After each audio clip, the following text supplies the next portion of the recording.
A missing 17-year-old girl has just been found dead, and now everyone wants answers. London Thomas disappeared on April 5th after being dropped off at her 23-year-old boyfriend's house in Inkster, Michigan.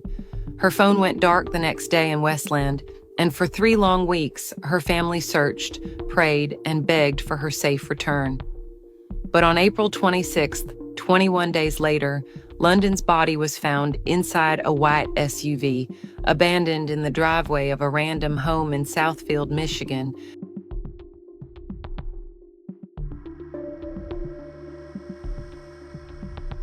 So on April 5th, 2025, 17-year-old London Thomas asked her sister for a ride to her boyfriend's apartment.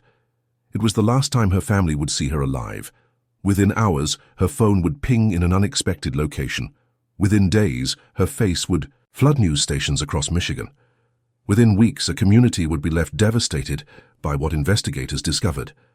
This is the story of London Thomas, whose disappearance and death would raise painful questions about trust, protection, and justice. What happened after she walked into that apartment?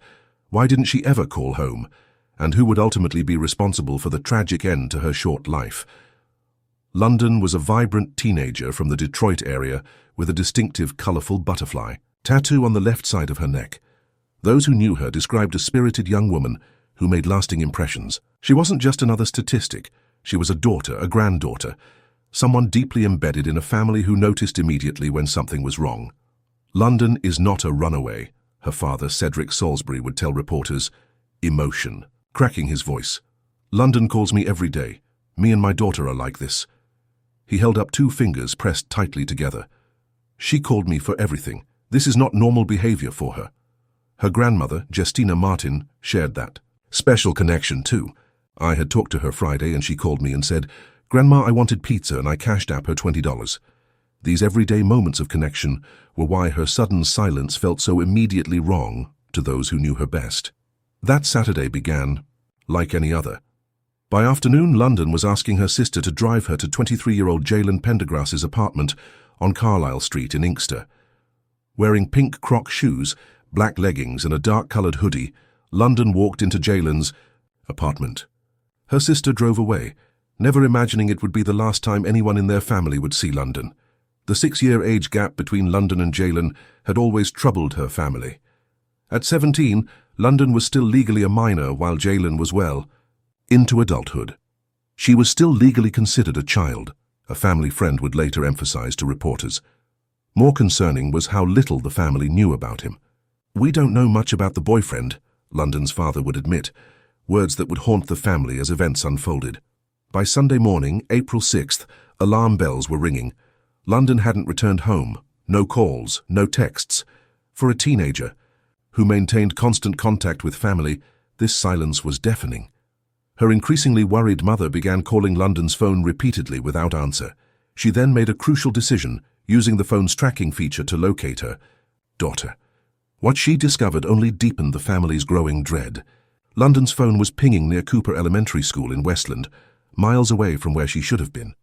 Even more alarming, the phone remained stationary. "Why do you believe that she could be in danger?" a reporter would later ask. London's grandmother. "Because she was let out at one place and her phone was at another place," Martin replied, fear evident in her eyes. "It's that phone that ping. And I know my grandchild. She would have called me." Or her father. The family immediately drove to the location, desperately searching through bushes and undergrowth near the school. Despite their efforts, they couldn't physically find the phone, only confirm that somewhere in that area, London's digital lifeline lay silent. By Monday, with still no word from London, the family filed an official missing person report. Both Detroit Police Department and Inkster Police Department issued notices about the search. Inkster Police Chief Tamika Jenkins could only share limited information, promising updates when available. Behind her measured words lay the unspoken reality. A 17-year-old girl was missing, under increasingly suspicious circumstances. As news spread, London's face appeared on local broadcasts. "I can't do nothing without my daughter," Cedric Salisbury told reporters, his voice breaking. "It's been the hardest thing I ever had to face in my life. I've been out days looking by myself, no help, no nothing, but help was coming. The community rallied with search parties, flyers, and social media campaigns. Yet as days stretched into a week with no sign of London, hope began fraying at the edges, replaced by growing fear for the teenager with the butterfly tattoo. "I don't care about money," her father pleaded, desperation etched into his face. "I don't care about anything besides my daughter being back in my home alive, safe and well." This desperate plea would echo through the community as the search intensified, a search that would eventually reveal a truth more devastating than anyone could have imagined when London first stepped into her sister's car that April morning. By Monday morning, what began as a family's private worry had transformed into a multi-agency investigation. The Detroit Police Department took the lead, working closely with Inkster Police where London was last seen. Police cruisers began appearing. Around Cooper Elementary School in Westland, where London's phone had last pinged, officers combed through bushes and wooded areas, looking for any sign of the missing teen. The unusual circumstances surrounding London's disappearance, her phone found in a completely different location from where she was last seen, her history of consistent communication with family suddenly cut off, immediately raised red flags for investigators. This wasn't a typical runaway case. Something was wrong. Inkster Police Chief Tamika Jenkins held a brief press conference, careful with her words. "We can only share limited information at this time," she told reporters gathered outside the police station. "We are committed to transparency and will provide updates when they're available." Behind her measured statement lay an unspoken urgency that everyone could feel. What Chief Jenkins didn't say publicly was that London's case had already attracted attention from federal authorities. By day 3 of her disappearance, the FBI had joined the investigation, bringing additional resources and expertise. The involvement of federal agents underscored the seriousness with which authorities were treating London's disappearance. While investigators worked methodically, London's family lived in an emotional hurricane. Cedric Salisbury, London's father, appeared on local news stations, his eyes hollow from sleepless nights. "I can't do nothing without my daughter," he told reporters, his voice cracking. "I've been out days looking by myself. No help, no nothing." The pain in his voice was raw, unfiltered. This wasn't just another missing persons case on the evening news. This was a father whose world had been ripped apart, who couldn't eat, couldn't sleep, couldn't breathe normally while his daughter was missing. London's grandmother, Justina Martin, sat beside him during interviews, occasionally reaching over to squeeze his hand when emotions threatened to overwhelm him. "We're not going to quit," she said firmly, strength in her voice despite the fear in her eyes. As law enforcement intensified their investigation, the community rallied. Within days, a grassroots search effort had formed around London's family. People who had never met London or her family showed up at dawn with hiking boots and flashlights ready to help. They gathered in parking lots, receiving instructions and search area assignments, determined to find the missing teen. "I'm just grateful," Cedric said, looking at the crowds of volunteers. "I'm grateful for the community that came out. Friends, family, people on Facebook, friends of friends, friends of family, people we've never met or never ever known." His voice faltered. "I don't even have a social media presence. So, it just took me by surprise. Everybody came together. Flyers with London's face appeared on store windows, gas stations and streetlights across multiple cities.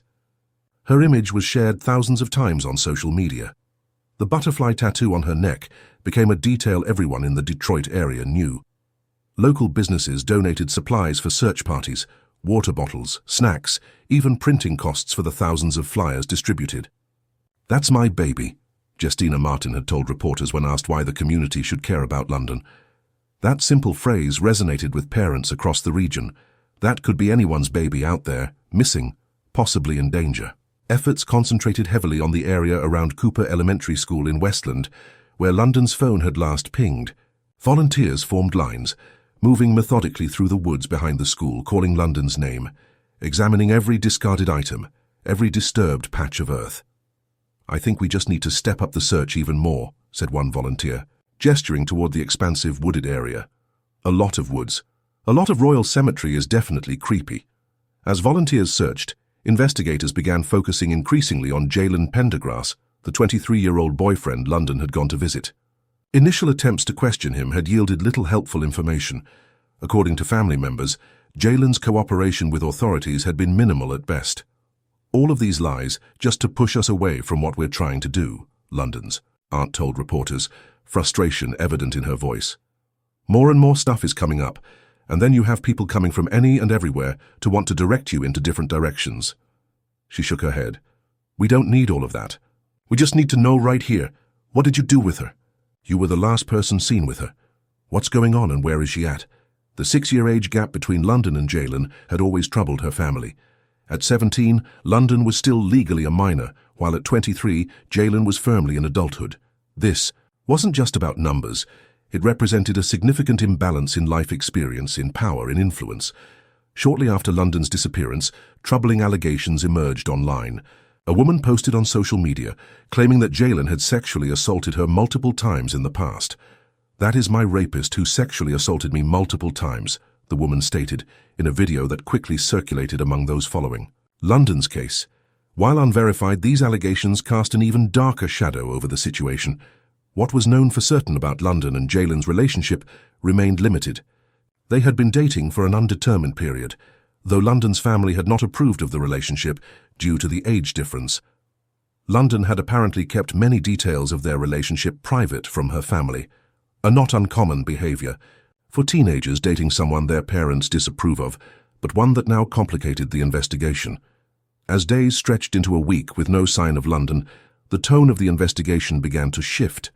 Press conferences became more frequent, with Chief Jenkins carefully choosing her words, but unable to hide the growing concern.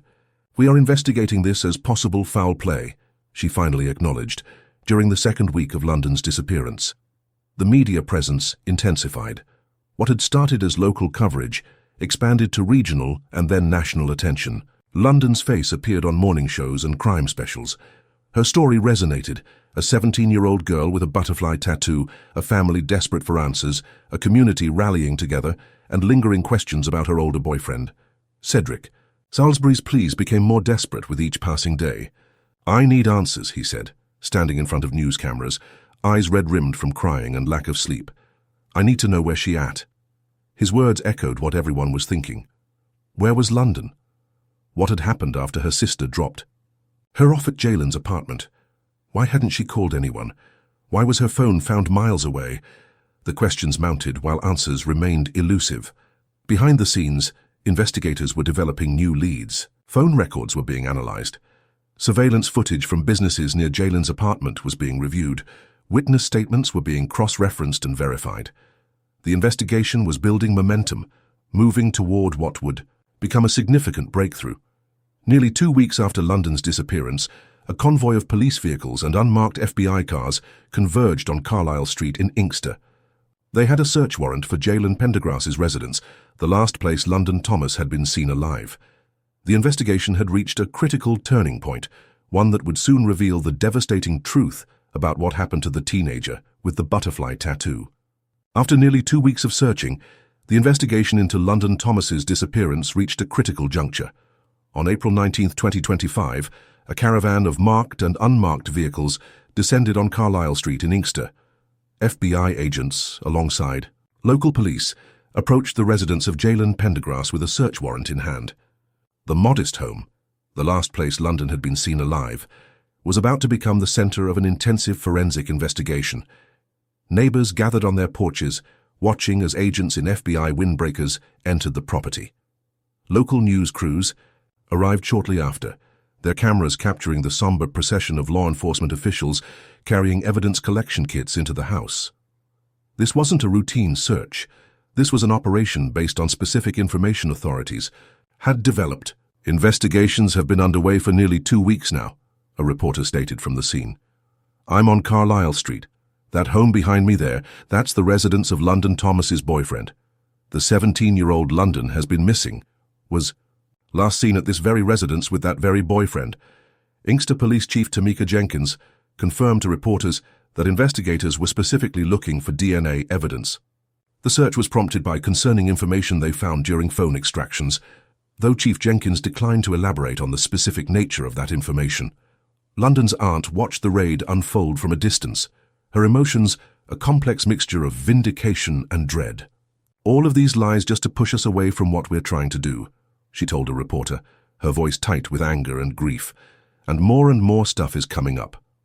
Inside the home, investigators methodically worked through each room, paying particular attention to areas where London had reportedly been. They collected bedsheets, clothing fibers, and swabbed surfaces for DNA. They seized electronic devices and searched for any physical evidence that might reveal what happened to the missing teenager. The technological aspect of the investigation had proven crucial.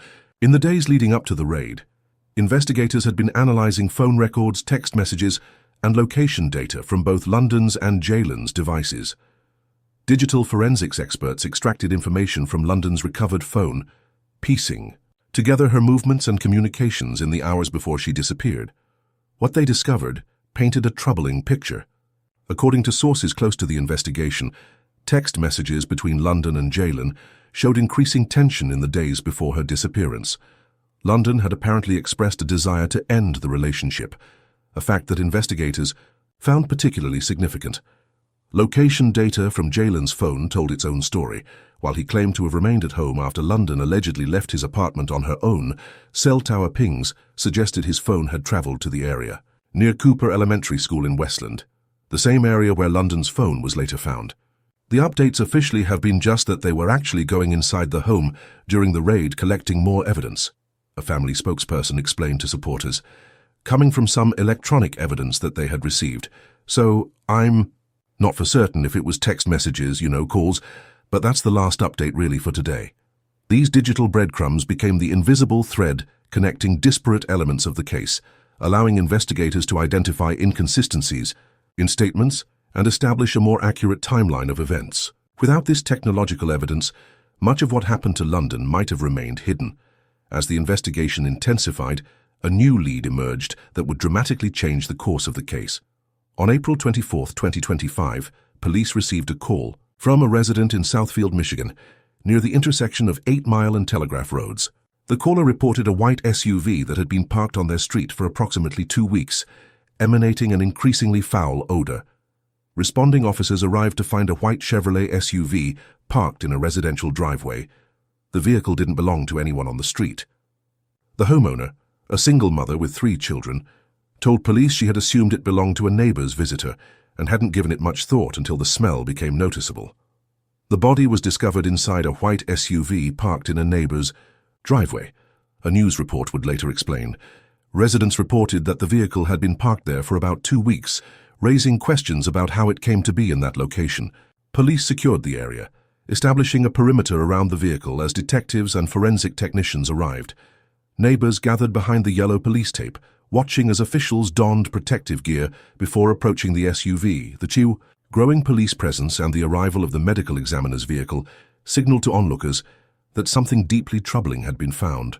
For investigators who had been searching tirelessly for London Thomas, the discovery represented both a breakthrough in the case and their worst fears realized. On April 26, 2025, authorities confirmed what London's family had been dreading for weeks.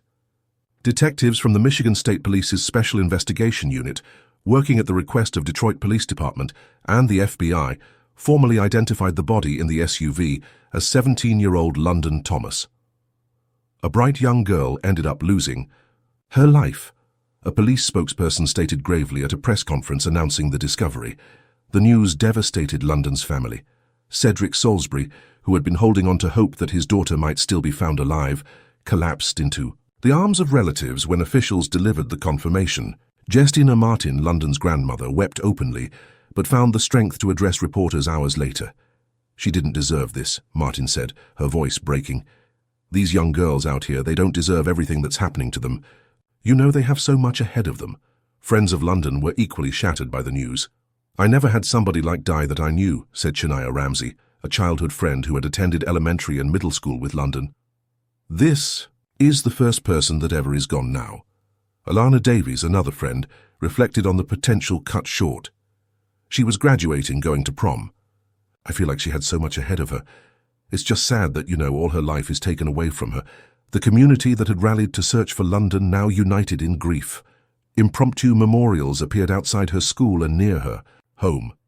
Teddy bears, flowers, and notes with messages of love and remembrance piled up as people sought ways to express their collective sorrow. Vigils were organized, bringing together hundreds who lit candles and shared memories of the vibrant teenager with the butterfly tattoo. As the initial shock of London's death rippled through the community, investigators turned their full attention to determining exactly how she died and who was responsible. The discovery of her body was not the end of the investigation. It was the beginning of a new phase, one focused on justice for a young life tragically cut short. Within hours of the confirmation, 2 individuals were taken into custody in connection with London's death. While authorities did not immediately identify them, the development signaled that the case was rapidly moving toward potential criminal charges. For London's family, the arrests represented the first step in what would likely be a long journey toward accountability and closure. In the days following the discovery of London's body, the case took a significant turn. On April 28, 2025, authorities announced that 2 individuals had been taken into custody in connection with her death. The first was 23-year-old Jalen Pendergrass, London's boyfriend, and the last person known to have seen her alive. The second detention surprised many. 48-year-old Charla Pendergrass, Jalen's mother. Within hours, both were transported to Wayne County Jail and appeared before a judge the E. Next morning, the courtroom filled with London's family members, supporters, and media, all seeking answers about what happened to the 17-year-old with the butterfly tattoo. Contrary to expectations, prosecutors didn't immediately charge Jalen with London's death. Instead, they pursued a different strategy. The Wayne County Prosecutor's Office explained they were methodically building their homicide case while using other charges to keep the suspects in custody. Charla Pendergrass faced immediate and serious accusations. Prosecutors formally charged her with lying to a peace officer during a violent crime investigation, a felony with significant penalties. The specific allegation was damning. Between April 5th and April 24th, Charla had knowingly provided false information to FBI agents investigating London's disappearance. During the arraignment, prosecutors presented video evidence contradicting statements Charla had made about her knowledge of London's whereabouts and the events of April 5th.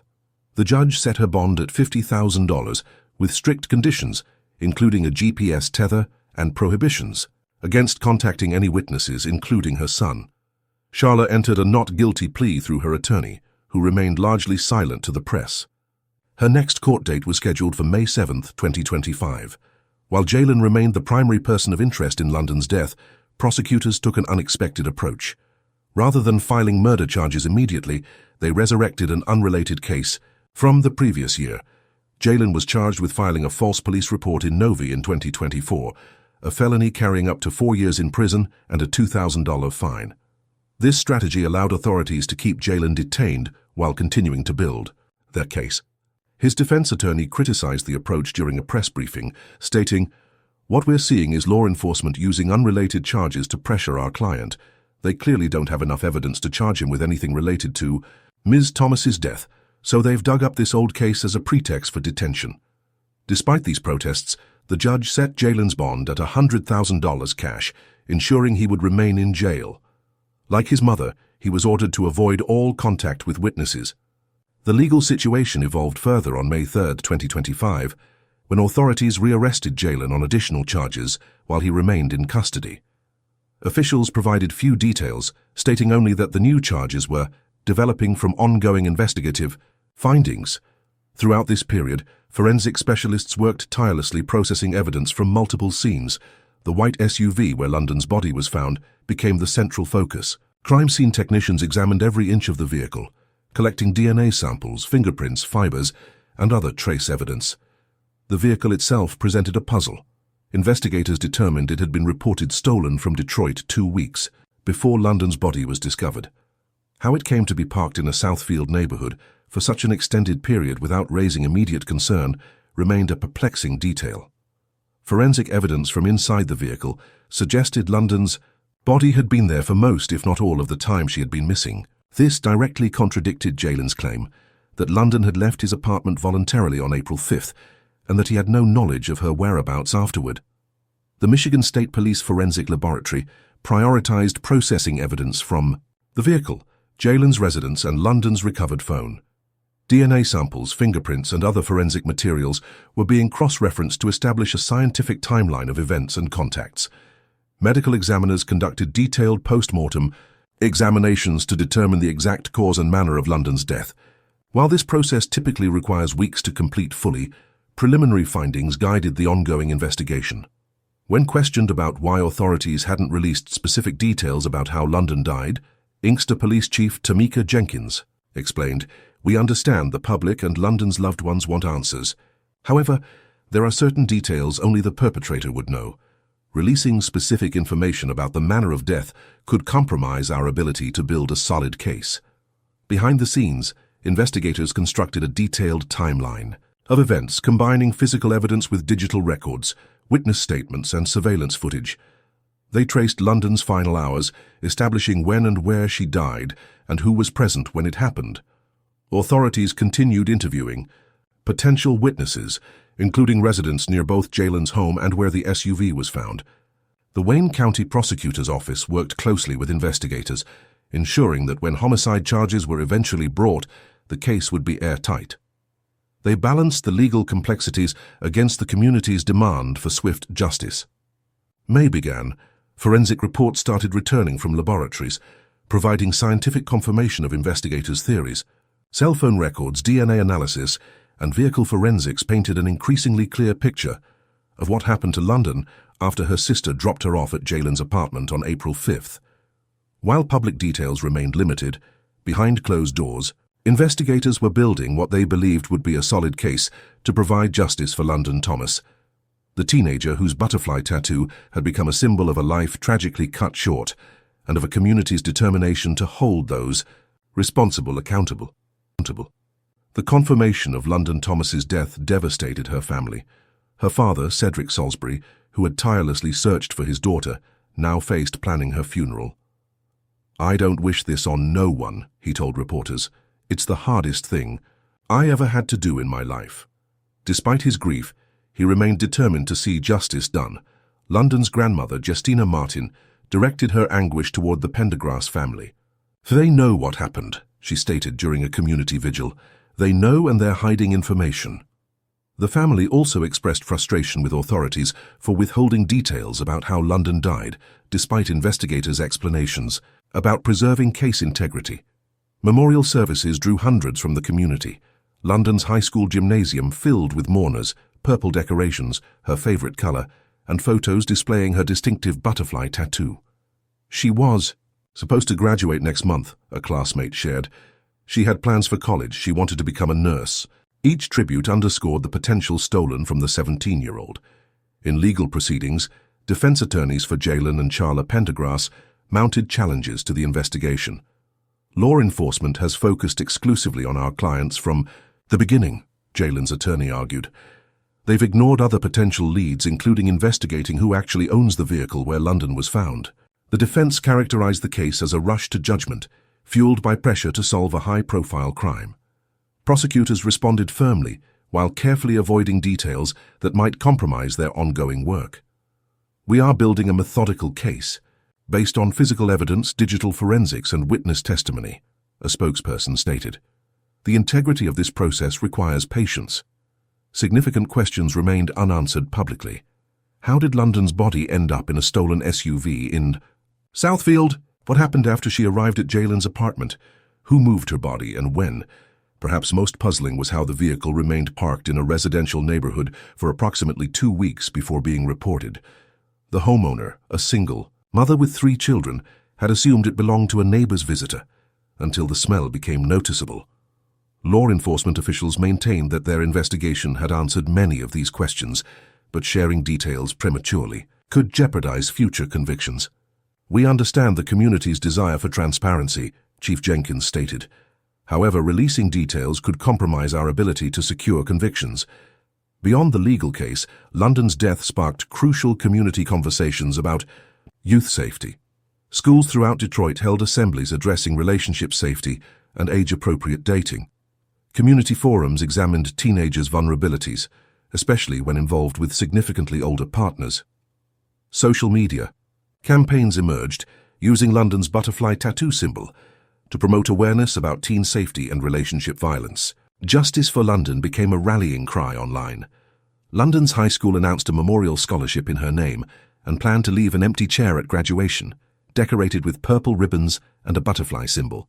As of early May 2025, while no murder charges had yet been filed directly related to London's death, Authorities expressed confidence such charges would come. "We are building an airtight case," a law enforcement source stated. "We owe that to London and to her family.